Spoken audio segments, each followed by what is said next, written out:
Here in Nottingham, over 100 of the top men and women from the world of squash will be competing in one of the sport's most prestigious events. And you can forget the club game you and I may be used to. Squash at this level is a whole different ball game, played out at events like this all around the world.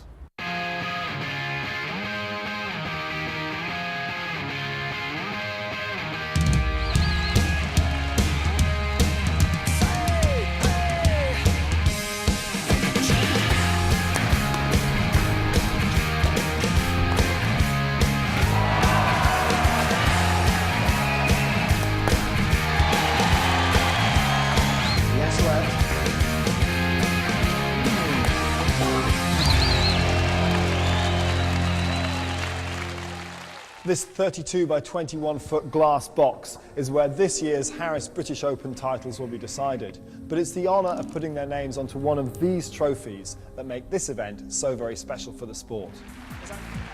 As a boy, I watched Jahangir Khan win his first British Open title, and then by the time I was turning professional, he was winning his 10th. So it's inspiring.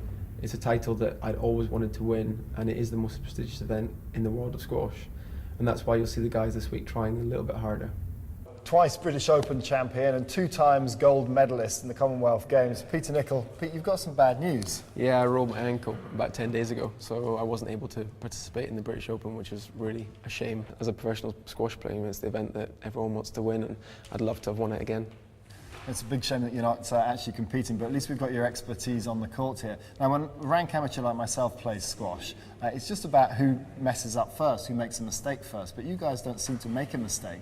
How do you actually win a point? Well, if you waited for mistakes, the matches would go on a hell of a long time. So what you've got to try and do is you've got to try and make sure the player's playing a tight ball. So it basically means, if you think about the wall, you'll see the ball coming very tight and straight down the wall, which means it's very difficult to actually get any strings on the ball. And the other thing as well is if you see the join between the wall and the floor, this is called the nick. Yeah. And basically, if you can hit it in there, the ball doesn't bounce. So there's no chance of your opponent getting the ball back. So you'll see the players really going for those 2 areas, keeping it straight and tight, or going for the angle and the nick. So what are the tactics then once you're into a rally? Tee. We talk about this area here on the court, you know, we call it the tee. Whoever's on the tee is controlling the match. So you're trying to get your body in front of your opponents so that you can look at the court and you can put them behind you. You've got a clear view and you can do whatever you want with the ball. The person behind is always trying to make sure they have to get the ball past. They're always thinking about that extra thing. Whereas if you're in front, you can basically do what you want.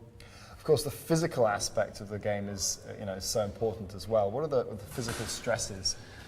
There's a lot. The game has gotten so much quicker in the last 5 to 10 years, even since I've been professional. It's a lot more powerful than it ever has been. So physically you need a lot of power, but at the same time you need a lot of endurance as well. Squash is indeed a unique physical test. It requires the agility of gymnastics, the burst and recovery of a track athlete, and the endurance of a distance runner, all in one sport. In a typical match, a pro player will cover over 2 miles, leaping, sprinting and jumping every step of the way. A player's heartbeat will go as high as 180 beats per minute, possibly for over an hour, and they can sweat off as much as 2 kilos in weight. Dehydration is a constant threat.